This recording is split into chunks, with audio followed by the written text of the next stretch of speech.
Hey guys, my name is Dominic Flux. I'm a custom jewelry designer, and today we're going to be talking about heat treated sapphires, because recently we just did a beautiful 3-carat blue sapphire engagement ring for a client, and it actually was unheated. The clarity was insane. And I want to kind of touch on this because I feel more and more clients have been asking for unheated, and it's very much a rare gemstone to find. If you didn't know this, 95% of the sapphires on the market are actually heated. Today we're going to break it down, what it is, what heat treatments are, if it's a good option to consider, the price point. So let's just jump into it.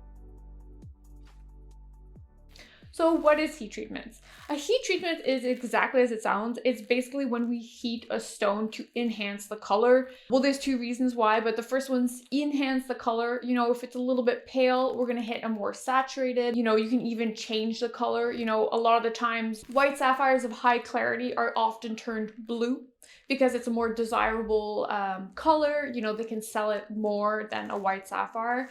So this is the primary reason why 95% of sapphires and even rubies, because they're both part of the corundum family, are going to be heat treated for this reason. The second reason why we do heat treatments is it's actually going to enhance the clarity. It's kind of like, think of it in a sense of when we're going to be heating the stone, it's almost as if it's going to be melting all of those imperfections that you're going to see, which is going to create a nicer clarity. And this is also the reason why it's super easy to tell if it has been heated, because if you take examples like sapphire, naturally they have these kinds of like what we call rutile inclusion. So they're basically all these little lines that go through the sapphire, and when they're going to be heated, those lines are going to start to disappear and change. And so this is how gemologists, when looking by loupe, they're going to be able to see if it's been heated or not. So is it okay? Yes, of course. Heat treatments are one of the treatments that are so widely accepted within the industry. When you're going to be buying, a sapphire or a ruby, it's almost, you should always expect it by default to be heat treated. And this is not just sapphires, it can be like quartz, aquamarine, tanzanite. So many stones are heat treated. It's not something that, you should shy away from. I think the fact that it sounds like treatment, it maybe sounds a little bad, but don't think of it as treatment, think of it as an enhancement. We are enhancing a stone to be a little bit more beautiful, giving a little bit of a makeover. It's totally a-okay. There are treatments that are not okay. There are treatments like radiation, which are not stable and can fade over time. There are treatments like glass filling. These are all things that you really want to avoid. Ultimately, when you're going to be buying any gemstone, the treatments will always be disclosed. The one thing that I would say is that anytime you're buying a unheated sapphire or a ruby, you want to make sure that you have the certification for it. You want to have it appraised by a third-party gemologist to really make sure that you're getting what you're paying for, because we're going to touch on prices right now, and you're going to see how much these prices can fluctuate for having an unheated stone. So let's talk about prices. Why are they so much more expensive than a heated stone? It's because 95% of the stones on the market are going to be heated. And that is why if you have a natural sapphire of nice color, the reality of finding that naturally occurring is so very rare, because normally it would have to be enhanced to be that color.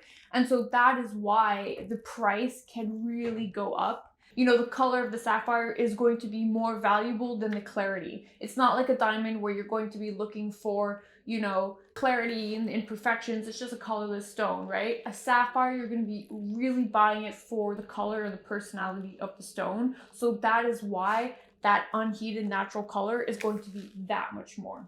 So I've prepared some examples for you. We have these 3 sapphires, and the top one has been heated, the middle is unheated, and the bottom is unheated. So the top one is a 2.6 carat and it goes for $9,500. Again, it's heated. The middle one is a 2.5 carat and it goes for $9,500. Why is it the same price point? Because the top one, even though normally a royal blue sapphire is the more desired and the more valuable color, the fact that it has been enhanced means that the middle one because it's paler, it's still going to be more expensive because it hasn't been heated, right? Because if you take the same color as the middle one as the bottom, you'll see the bottom one is a 2.5 and it goes for $1,200. So it's really a fraction of the cost because it has been heated to be that lighter blue color. This gives a really good indication of how much it can fluctuate. It's just like the unheated sapphire that we showed in the beginning. This sapphire had a very nice clarity. It was a 3.04 carat sapphire. It was worth 20,000 Canadian. Had it been heated, it probably would have been half the price that it was unheated. It is a huge difference, especially when you're going over 2 carat. You know, if you're looking for a stone like around 1 carat, 1.5, it's gonna be easier to find, 100%. Anytime you go over 2 carats, it starts to become more and more difficult. You know, we work with vendors from around the world, and regardless of that, it's a rarity. And so that's why, as a client, I would really recommend, you know, I feel more and more people, because of the prices by color sapphire video that we did, more and more people come to me asking for untreated stones, but you need to be very realistic in the sense that, one, they're very hard to find. So you need to give us a lot longer of a time frame, right? If you need to get married in 3 weeks, it ain't happening. You as a client need to be realistic that if you ask us for uncolored sapphire, we will do our best, but don't shy away from heated sapphires. There's really nothing wrong with them. I hope this was informative for you. If you guys are looking for a custom engagement ring, you can always drop me a DM down below. I'd be happy to help. And if not, pop on over to our Instagram or our TikTok because we have a lot of fun short form content. Sometimes it's a little bit easier, a little bit faster to digest than like these 10-minute videos. So hope you enjoy. My name is Dominic Flux and I'll see you next time.